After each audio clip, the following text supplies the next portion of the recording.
너튜브에 들어와서 고맙습니다. 고맙습니다. 오늘 말씀은 로마서 6장 13절 말씀.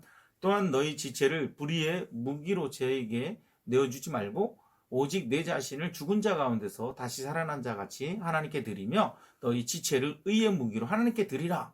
오늘 이 말씀 가지고 바른 문화 만들기라는 제목으로 하나님의 말씀 전할게요. 하나님은 인간을 창조하시고 가장 먼저 내리신 명령이 있어요. 창세기 1장 28절에 보면 하나님이 그들에게 복을 주시며 하나님이 그들에게 이르시되 생육하고 번성하며 땅에 충만하라. 땅을 정복하라. 모든 생물을 다스리라.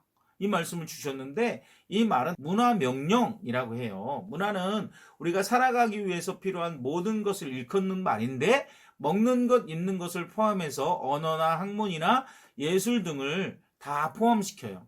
문화명령은 죄가 이 세상에 들어오기 전에 하나님이 사람에게 내리신 명령이에요. 하나님은 사람들이 땅 위의 모든 문화를 하나님의 영광을 위해 바르게 사용하기를 원하셨어요. 하지만 죄가 이 세상에 들어온 후에 사람들은 하나님의 문화명령대로 살지 않았어요. 우리가 하나님과 멀어지는 것을 가장 좋아하는 사단은 이 문화를 이용해 사람들이 나쁜 일을 하도록 유혹하고 있어요. 바울 사도가 살았던 시대에도 많은 사람들은 사단의 유혹에 빠져서 악하게 살았어요. 그래서 바울 사도는 예수님을 믿고 하나님의 자녀가 된 우리에게 이렇게 부탁하고 있어요. 쉬운 성경에 보면 여러분의 몸을 불의를 행하는 도구로 죄에게 내어주지 말고 죽은 자들 가운데서 살아난 자답게 여러분의 몸을 의를 행하는 도구로 여러분 자신을 하나님께 드리세요. 이 말씀은 하나님의 자녀가 어떻게 살아가는 것이 맞는지 분명하게 말씀해요. 첫째로 바울 사도는 우리가 불의를 행하는 도구가 되지 말라고 말씀하고 있어요. 우리가 사용하는 문화를 하나님이 싫어하는 일에 사용해서는 안 돼요.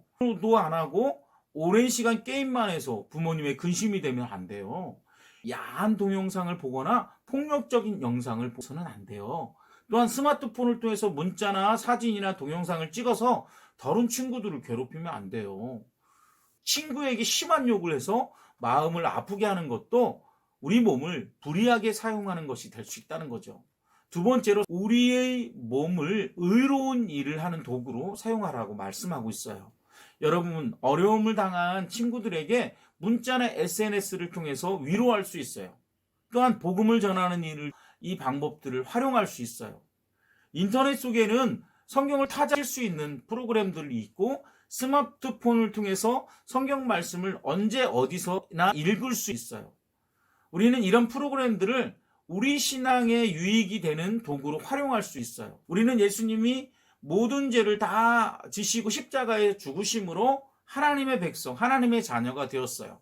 하나님의 문화 명령은 예수님을 믿고 구원받는 백성만 따를 수 있어요. 고린도전서 10장 31절을 보면 그러므로 여러분은 먹든지 마시든지 무엇을 하든지 하나님의 영광을 위하여 하라 말씀하고 있어요. 우리는 무슨 일을 하든지 하나님의 영광을 위해 살아가는 친구들이 했으면 좋겠어요.